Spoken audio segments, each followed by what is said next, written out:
Once we've cut all our patterns, you see I already rolled some of them here, but I just have a small slip roller. That's what this is called, slip roller, because you're going to be rolling parts, and I'm going to show you when I roll this cone. This is absolutely the worst ones to roll because you got to be sliding part of this metal through there while rolling the other part. I got a really small one because of the small diameter that I need to do for the Stinger. There's slip rollers that are bigger. I think these are inch rollers. This is as small as I could get, but it works good. And I'm going to show you how I've already started rolling this, but I'm going to show you how it's done, kind of to give you an idea how these things kind of slip on through there. So you've got knobs here, and what you're doing is you're adjusting the rollers, bringing the rollers up to make that radius tighter, and you do it in stages. So with this, you can see how I'm holding that edge, but I'm still letting that Stinger end go through that roller. And it's this, you're going to hear me grunting a little bit because this is the hardest part of this whole thing here. So when I roll it through, just like that.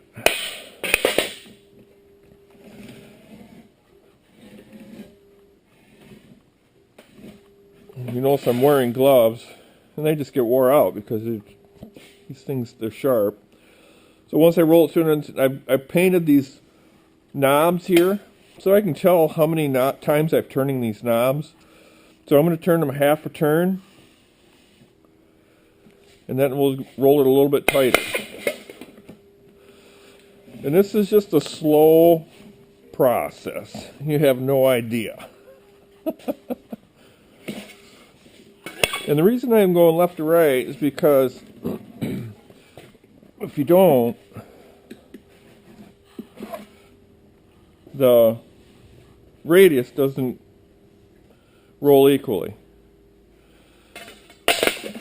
We'll go to the next tightness here and do it again. And sometimes I'll just rock it there to make sure I get the radius. The tighter I go, I start doing this because if you look right down here, see how this is a lot tighter here than here, and that's why you gotta slip this thing through there. It's a job. I don't ever look forward to doing these tail cones because it's just so much work.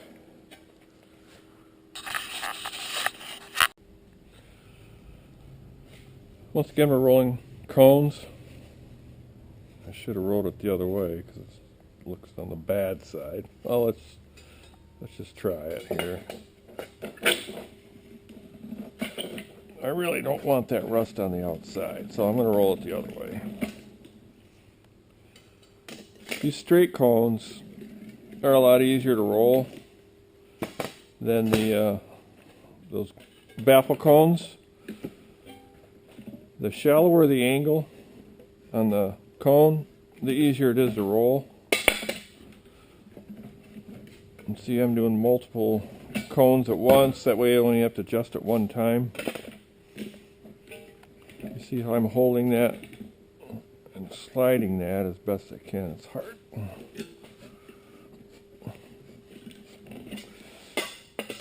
This is quite a bit bigger cone than the other ones. So, add a half a turn, and I run them both ways. That way, at the very end of the cone, it kind of starts out flat. And so, if you were to roll it all one way, it would have a real huge flat side here, and then here would be more rounded. So that's why I roll them both ways, just to get rid of that flat spot. Some ways are easier than others.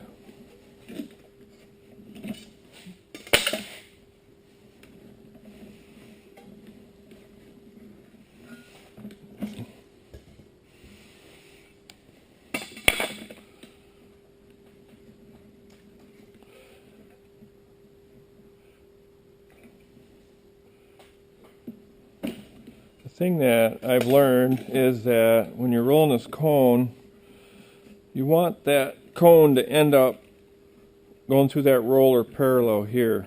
See how that edge is parallel? Maybe you can see it better this way. So you're going to slide that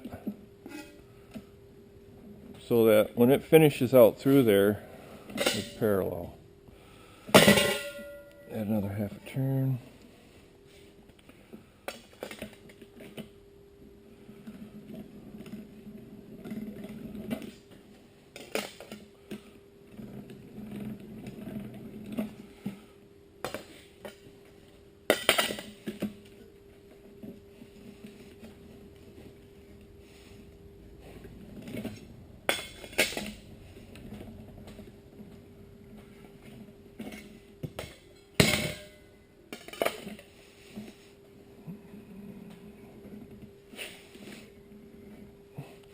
Now the tighter that cone gets, the harder it is to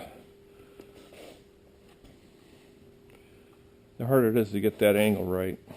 Because that has to slip through a lot tighter. But anyways, you get the idea. It's just a slow process, and you just keep working it. You get them all rolled to the proper dimension.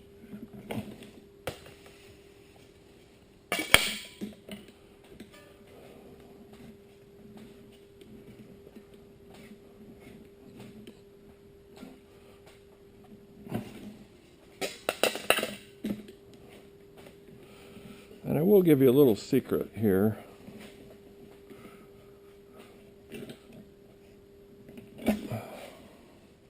You know you're doing good if you look at this cone, okay, and you turn it, and you roll that cone. If it's not rolling right, it looks like this. See how it's warped on the one side? But if you're rolling it right, and you roll that cone to your eye's view, see how those edges are parallel to each other. That's how you know you're doing the right deal. And that's how I keep track of where I'm at. See, this one's just a little warped. And what you do is you just kind of tweak it. And this whole thing's it's just like if you're a body guy in a body shop, you're used to working with metal like that, you know exactly how all that works.